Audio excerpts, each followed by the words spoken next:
Alors, la suite du cours sur la dérivation. Donc, on a vu la dernière fois comment dériver les fonctions usuelles, c'est-à-dire les constantes, la fonction carrée, les polynômes du second degré, les x puissance quelque chose, la fonction inverse 1 sur x, la fonction racine carrée et la fonction valeur absolue. Le problème, c'est que nos fonctions ne se limitent pas à ça. On a tout un tas d'autres fonctions qui existent. Donc, on va voir ce qui se passe lorsqu'on combine les fonctions entre elles. C'est-à-dire lorsque je multiplie une fonction de référence par une autre fonction de référence, je divise des fonctions de référence entre elles. Donc, on va voir ça tout de suite. Où j'ajoute des fonctions de référence, qu'est-ce qui va se passer sur les dérivés. Donc si je prends deux fonctions, alors on ne va pas les appeler f et g pour apprendre les formules là. En général, vous verrez ça dans tous les meilleurs ouvrages. Les fonctions, on les appelle u et v ici.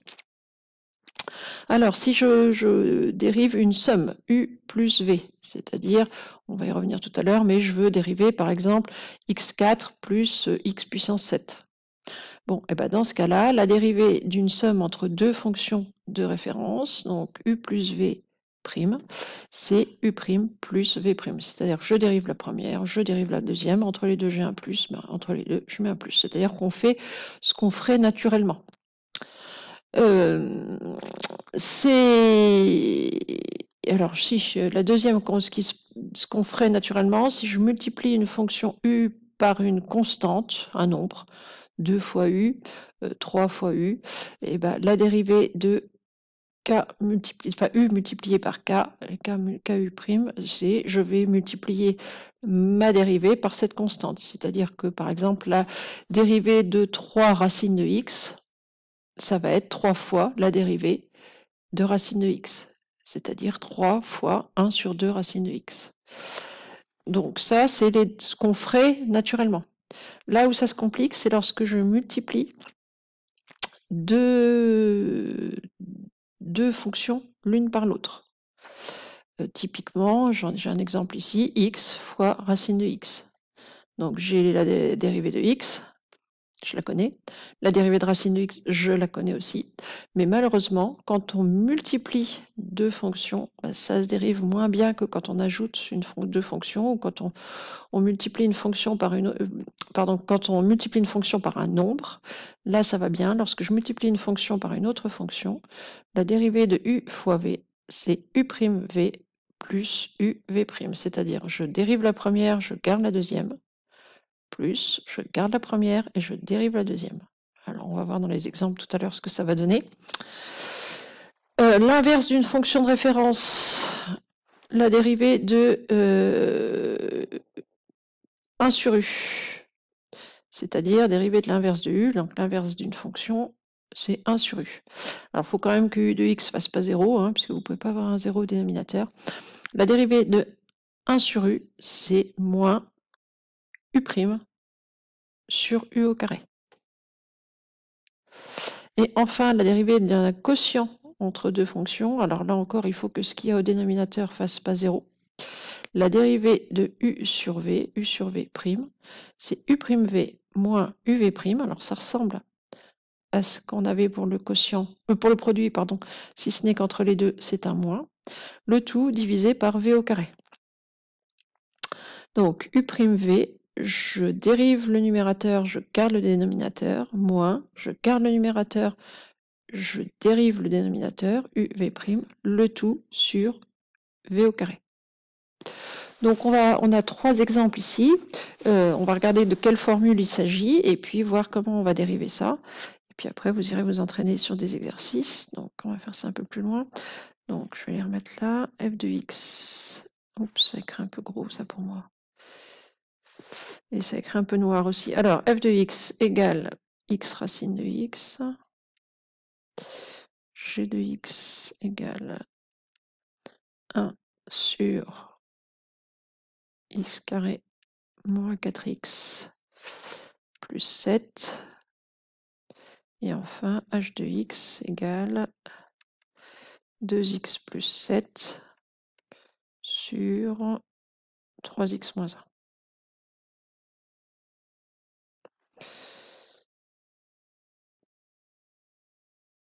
Voilà, donc on y va. Alors, la première, f de x égale x racine de x. Ici, c'est je sais dériver x, je sais dériver racine de x. C'est des fonctions de référence qui sont dans le tableau là-haut. Et entre les deux, bah, c'est une multiplication. Donc ici, on utilise la dérivée du produit.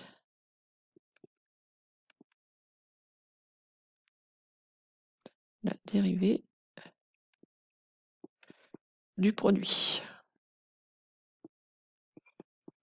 Donc la dérivée de u fois v, c'est u'v plus uv'. Alors, qui est u, qui est v?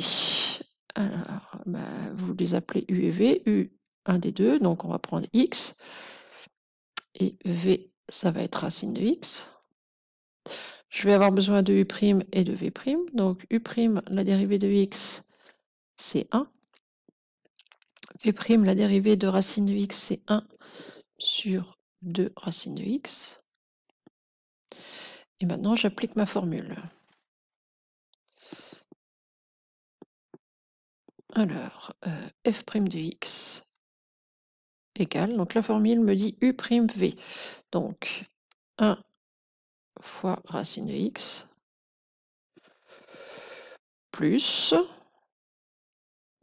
uv', donc x fois 1 sur 2 racine de x.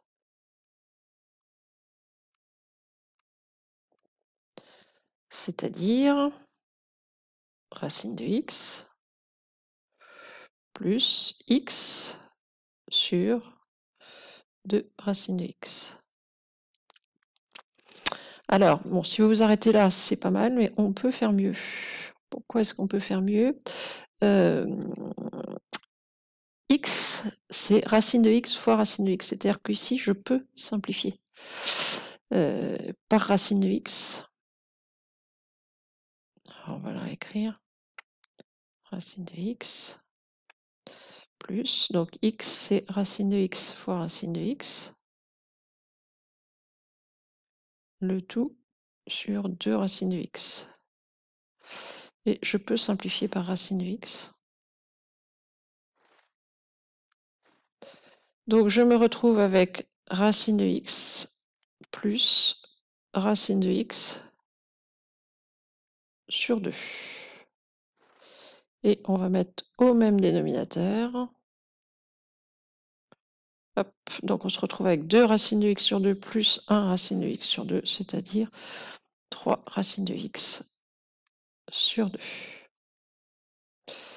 Alors, on me demandait aussi dans l'exemple de dire sur quel ensemble c'était dérivable. Alors, x ne pose aucun souci. Alors, quand on vous demande ça, la question à se poser, c'est où est-ce qu'il pourrait éventuellement y avoir un problème.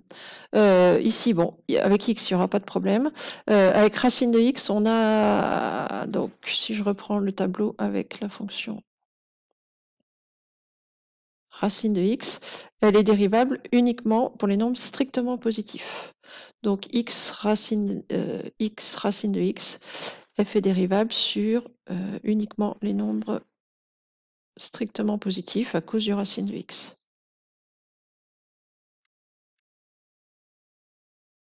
Dérivable sur donc uniquement les nombres strictement positifs. Voilà pour la fonction f. Alors, la fonction g. La fonction g, c'est 1 sur un polynôme du second degré. Donc, qu'est-ce que j'ai à ma disposition dans mon tableau? Eh bien, j'ai la dérivée de 1 sur u, ici. Et les polynômes du second degré, en ax carré plus bx plus c, se dérivent en 2ax plus b. Bon, alors on va se servir de tout ça.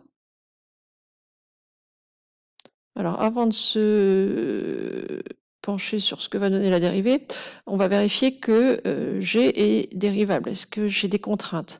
Alors, qu'est-ce que je pourrais avoir comme contrainte ici? Je fais 1 divisé par quelque chose. Quand je divise par quelque chose, il faut que je m'assure que je ne vais pas diviser par 0. Donc, il faudrait que je regarde si mon polynôme x carré moins 4x plus 7 aurait des racines. Auquel cas, il faudrait enlever de l'ensemble de dérivabilité les racines de mon polynôme. puisque on doit avoir, pour pouvoir dériver 1 sur u de x différent de 0. Donc, on va, avant de faire quoi que ce soit, calculer le discriminant de x carré moins 4x plus 7. Delta égale donc b au carré moins 4 au carré, moins 4ac, donc moins 4 fois 1 fois 7. Ça fait 16 moins 28, moins 12. Donc le discriminant est négatif. Donc le polynôme n'a pas de racine.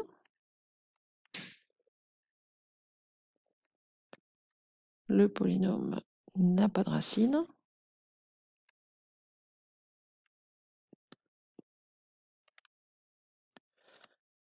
Ce qui veut dire que je suis certaine qu'il n'y aura pas de zéro au dénominateur. Donc s'il n'y a pas de zéro au dénominateur, je peux y aller, je vais pouvoir faire ma dérivée pour n'importe quelle valeur de x, c'est-à-dire que g est dérivable sur r.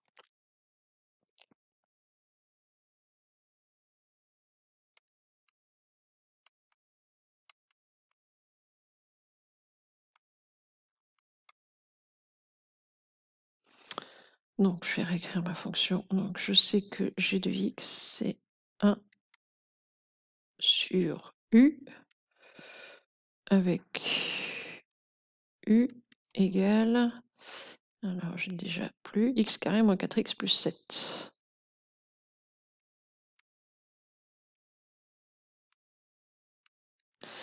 Voilà. Donc comment se dérive 1 sur u? Donc la dérivée de 1 sur u, c'est moins u' sur u au carré. Donc 1 sur u' égale moins u' sur u au carré. Donc u', donc la dérivée d'un polynôme du second degré, donc on a dit c'est 2ax plus b. Donc ici a vaut 1, donc la dérivée de x carré de toute façon c'est 2x. Et puis moins 4. Alors plutôt que d'apprendre le 2ax plus b, maintenant qu'on sait comment on dérive une somme, ça c'est la somme entre x carré qui se dérive en 2x et une fonction affine qui se dérive en le nombre qui est devant x, moins 4. Donc u' c'est 2x moins 4. Et donc g' de x va être égal à moins u', donc moins 2x moins 4, sur u au carré, donc sur x carré moins 4x plus 7 au carré. C'est-à-dire, donc je vais avoir au numérateur moins 2x plus 4 sur mon carré, là, x carré moins 4x plus 7 au carré. Alors, n'essayez pas de développer votre carré. On va avoir souvent, dès qu'il y aura des dénominateurs dans les fonctions, les dérivées, il y aura très souvent un carré au dénominateur. Laissez-le tel qu'il est.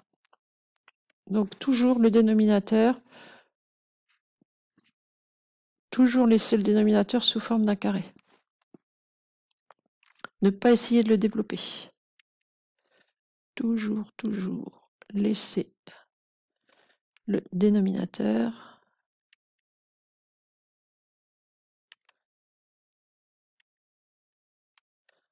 sous forme d'un carré.